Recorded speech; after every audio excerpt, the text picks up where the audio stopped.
Hello guys, welcome back to our channel. তো বন্ধুরা, এই ভিডিওটা আমি সন্ধ্যাবেলা থেকেই স্টার্ট করে দিয়েছি। তো এই ভিডিওটা দেখতে পাচ্ছ কবেকার বলো তো? এটা হচ্ছে মহাশিবরাত্রির পরের দিনকার। তো আমার বরমশাই আমাকে নিয়ে পরের দিনকে একটা শিব মন্দিরে ঘুরতে বেরিয়ে পড়েছিল। তো এই হচ্ছে মন্দিরের প্রবেশপথ।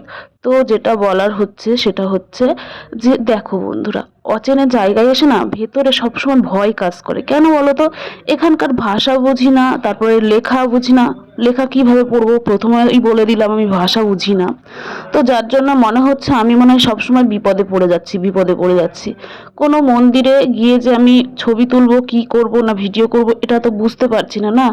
তো দেখো, এবার গিয়ে যদি ভিডিও করি সেটা তো একটা ভয় লাগবেই, তাই না? তো প্রবেশ পথে থেকে একটু দেখতেই পাচ্ছ ভেতরের দিকে যত যাচ্ছি লাইটিং, তারপরে আমি ভয়ে ভয়ে একটু মন্দিরে উঠছি। মন্দিরে উঠবো কিনা, এরা আবার মানে অ্যালাউ করবে কিনা, সব কিছু মোট মিলিয়ে আমার ভয় কাজ করছে। তো অবশেষে আমি মন্দিরে উঠেই পড়লাম, একটু দাঁড়িয়ে থাকতে থাকতেই যা হবে দেখা যাবে, এরকম একটা ব্যাপার। তো তখন তো সব পুজো হয়ে গেছে জানো বন্ধুরা। এখানে না হোমযজ্ঞ হয়েছে, কিন্তু আমরা জানতাম না, তাহলে একটু আগে আসতাম। সব কিছু কমপ্লিট, এখন সব ওরা মন্দিরটাকে ক্লিন করছে। তো যাক গিয়ে বাবাকে একটু দর্শন করলাম। তো এখানকার ঠাকুরের মানে মূর্তিগুলো একটু অন্যরকম, তো আমার ভালোই লেগেছে এক কথায়। তো এরা এখন ক্লিন করছে, তো একটু চারিদিকটা আমি ঘুরিয়ে দেখিয়ে দিলাম ভয়ে ভয়ে। আর এই যে গাড়ির ওপর একটা মূর্তি দেখছো, ওটা নিয়ে এরা রাস্তা রাস্তা পজিশনে বেরিয়েছিল, তো আমাদের রুমের সামনে দিয়েও এসেছিল। এই যে একটা ছোট্ট মন্দিরের ভেতর কি ঠাকুর আমি বলতে পারবো না, তো যারা জানো তারা অবশ্যই আমাকে একটু কমেন্ট করবে। তারপরে আমরা বেরিয়ে চলে আসলাম ওখান থেকে। তো এসে আমার বরমশাই এখান থেকে কিছু কেক নিল। তো কেকটা নেওয়ার পরে আমি তো খাইনি, আমার একদম ডিমের কেক ভালো লাগে না। কেমন যেন আষ্টা আষ্টা গন্ধ লাগে, আমার কাছে ভালো লাগে না, তো সবার কাছে তো লাগবেই। সেটা দেখো যার যার রুচি এক কথায়।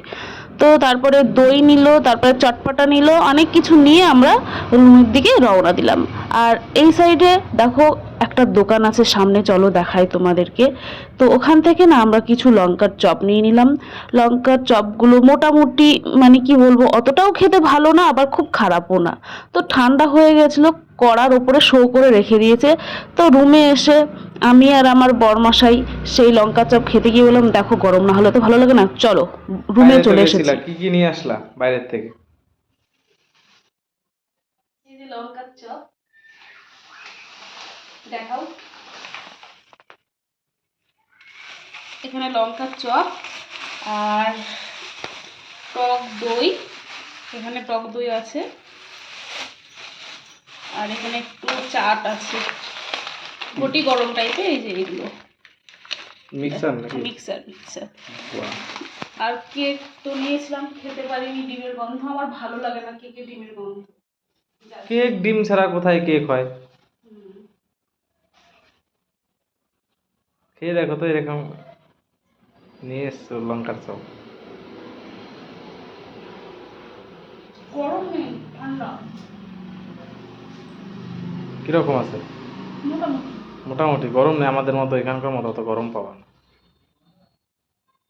তো যাকে আমি খাচ্ছি, এখন তোমার দাদাভাইকেও দেবো।